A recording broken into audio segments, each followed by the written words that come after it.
Salut tout le monde et très content de vous retrouver dans cette nouvelle vidéo consacrée à l'exercice d'arithmétique de la session normale 2019.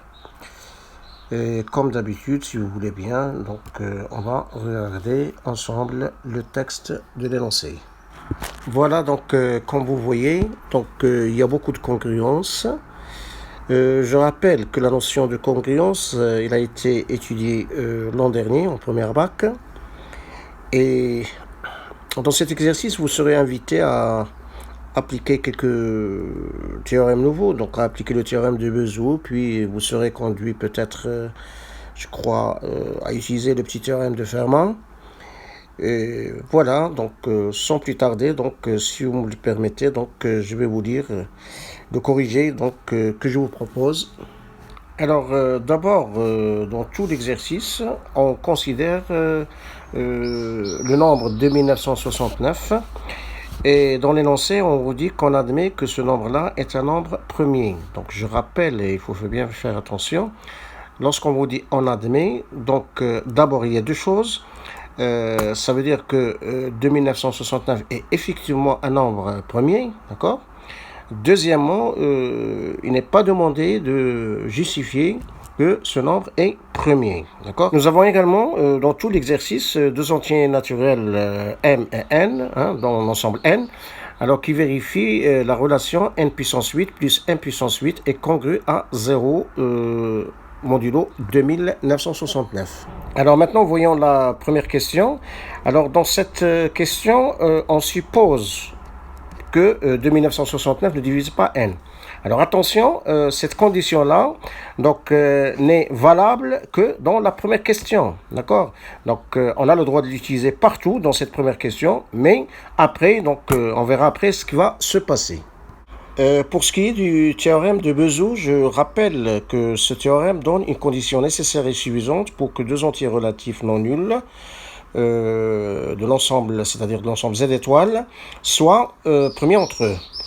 Donc en particulier, si par exemple petit a et petit b sont deux entiers relatifs non nuls, et premier entre eux, alors il existe deux entiers relatifs dans U et V, c'est-à-dire dans Z, tels que UA plus VB égale 1. Et je rappelle que U et V ne sont pas uniques.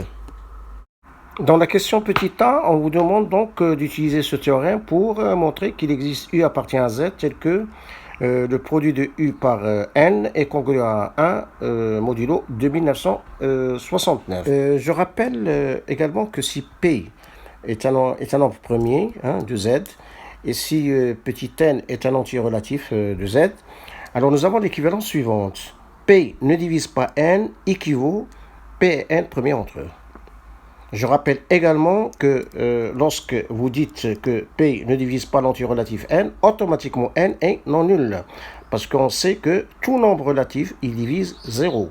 De même, lorsque vous dites que P et N sont premiers entre eux, c'est-à-dire le PGDC de P et N égale à 1, donc automatiquement N, il est non nul. Car d'après le cours, lorsque on parle du PGDC de deux nombres, alors nécessairement il faut que ces deux nombres soient des entiers relatifs non nuls. J'insiste bien, non nuls. Voilà, ceci étant, puisque 2969 ne divise pas n, et 2961 est un nombre premier, comme nous avons rappelé, 2969 et 1 sont premiers entre eux. D'après notre théorème de Bezout, on en déduit qu'il existe U et V dans Z tel que U fois N plus V fois 2969 est égal à 1. Prenez soin bien d'associer U à N et V à 2969 pour arriver au résultat demandé. Voilà, U fois N plus V 2969, il sera congru à 1 modulo 2969, parce que je rappelle que tout nombre relatif est congru à lui-même, modulo par exemple 2069, d'accord ? Voilà, or 2069 c'est congru à 0 modulo 2969, parce que 2969 divise lui-même, il divise 2969, U fois n a maintenant les propriétés sur les congruences. Donc, je vais pouvoir remplacer dans cette congruence-là, je vais remplacer donc 2069 par 0.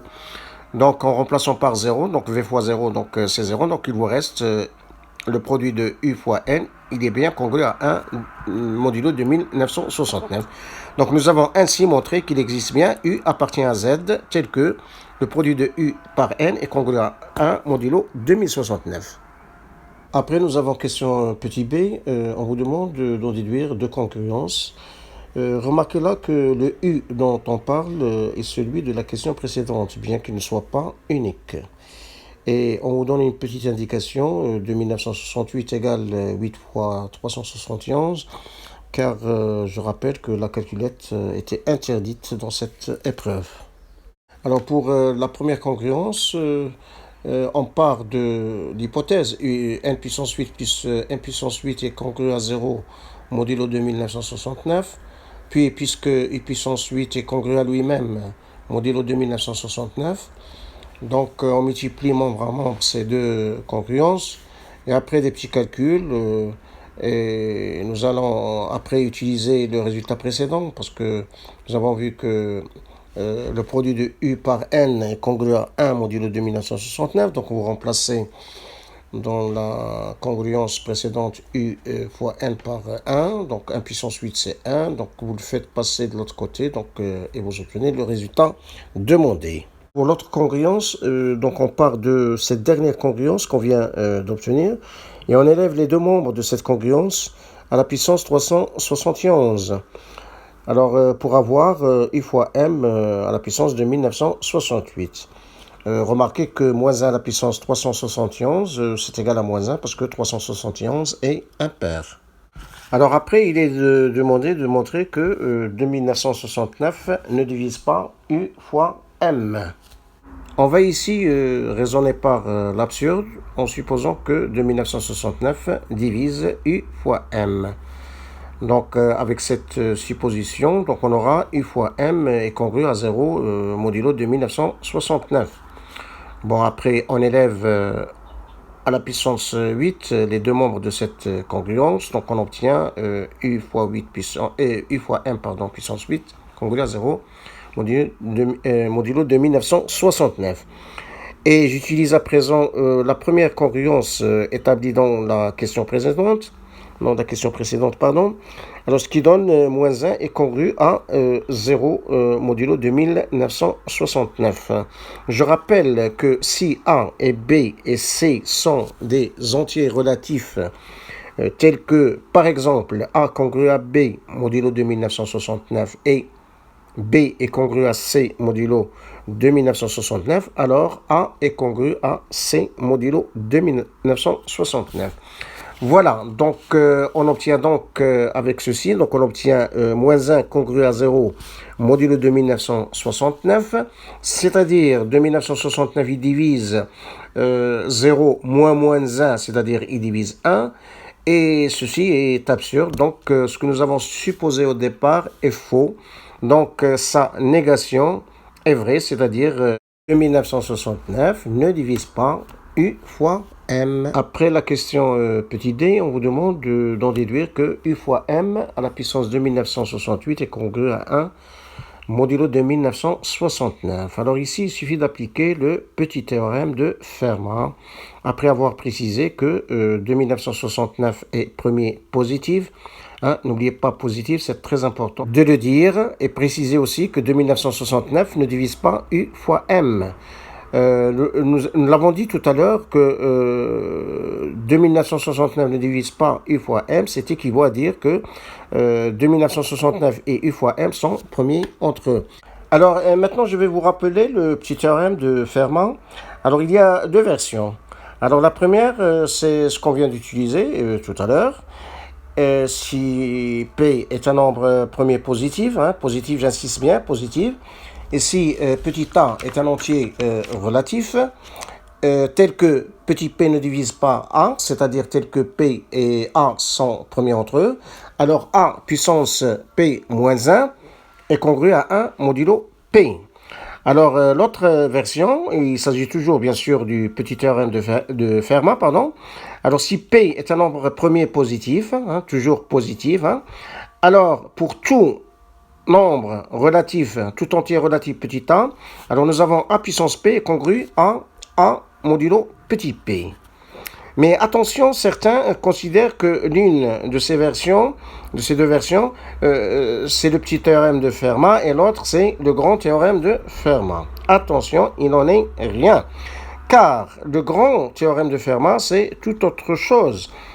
Si vous voulez, le voici, hein, il s'énonce comme ça. Alors, si petit n est un entier naturel supérieur ou égal à 3, alors, il n'y a aucun triplet x, y, z d'entier relatif non nul, tel que x puissance n plus y puissance n égale z puissance n. Alors, maintenant, passons à la question de petit a. Alors, on vous demande de montrer que 2969 divise petit n. Alors, pour ce faire, on va utiliser un raisonnement par l'absurde. Donc, on va supposer 2969 ne divise pas petit n et on va utiliser donc la question 1. Alors, d'après cette question 1, nous avons vu qu'il existe un U appartient à Z tel que U fois M à la puissance 2968 est congru à moins 1 modulo 2969. Ceci d'après la question petit a, premièrement. Et nous avons démontré aussi que U fois M à la puissance 2968 est congru à 1 modulo 2969, d'après la question petit b, premièrement, lorsque nous avons utilisé le petit théorème de Fermat. Donc, d'après les propriétés des congruences, on va en déduire que moins 1 est congru à 1 modulo 2969. Donc, 2969, il divise 1 moins 1, c'est-à-dire 1 plus 1, 2, et ceci est absurde. Donc, si on suppose que 2969 ne divise pas n, alors on va tomber sur une absurdité. Donc, notre supposition est fausse, et c'est par suite c'est sa négation qui est vraie, c'est-à-dire 2969 divise bien n. Enfin, on arrive à la toute dernière question, question 2, petit b.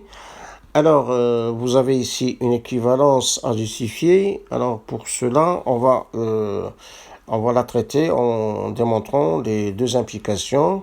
On va commencer d'abord par l'implication directe. Donc, on va supposer que n puissance 8 plus n puissance 8 est congru à 0 modulo 2969. Donc, d'après ce qu'on vient de voir dans la question précédente, 2969, il divise n. Donc, n est congru à 0 modulo 2969. Bon, après, donc, je remplace donc dans la supposition n par le 0. Donc, ça me donne 0 puissance 8 plus n puissance 8 est congru à 0 modulo 2969. Après, donc, calcul, donc c'est m puissance 8 est congru à 0 modulo 2969, c'est-à-dire 2969, divise m puissance 8. Or, 2969, c'est un nombre premier. Il divise donc m puissance 8, donc il divise petit m. Autrement dit, m est congru à 0 modulo 2969. Donc, nous avons tout à l'heure dit que n est congru à 0 modulo 2969. Maintenant, m est congru à 0 modulo 2969. Donc, nous avons démontré l'implication directe. Maintenant, l'implication réciproque. Donc, on va supposer que n est congru à 0 modulo 2969 et m est congru à 0 modulo 2969. Donc, on va élever les deux membres de chacune de ces congruences à la puissance 8. Donc, on obtient facilement donc n puissance 8 qui est congru à 0 modulo n puissance 8 est congru à 0 modulo 2969 et m puissance 8 est congru à 0 2969. Donc, en additionnant donc ces deux congruences membre à membre, donc vous obtenez donc n puissance 8 plus m puissance 8 congru à 0 modulo 2969. Donc, ainsi, l'implication réciproque elle est démontrée et par conséquent, donc l'équivalence est démontrée. Ainsi donc s'achève la lecture de ce corrigé. Merci de votre attention et je vous donne rendez-vous, si vous voulez bien, pour la prochaine vidéo qui sera consacrée à l'exercice sur les structures algébriques. Alors d'ici là, portez-vous bien, au revoir et à bientôt.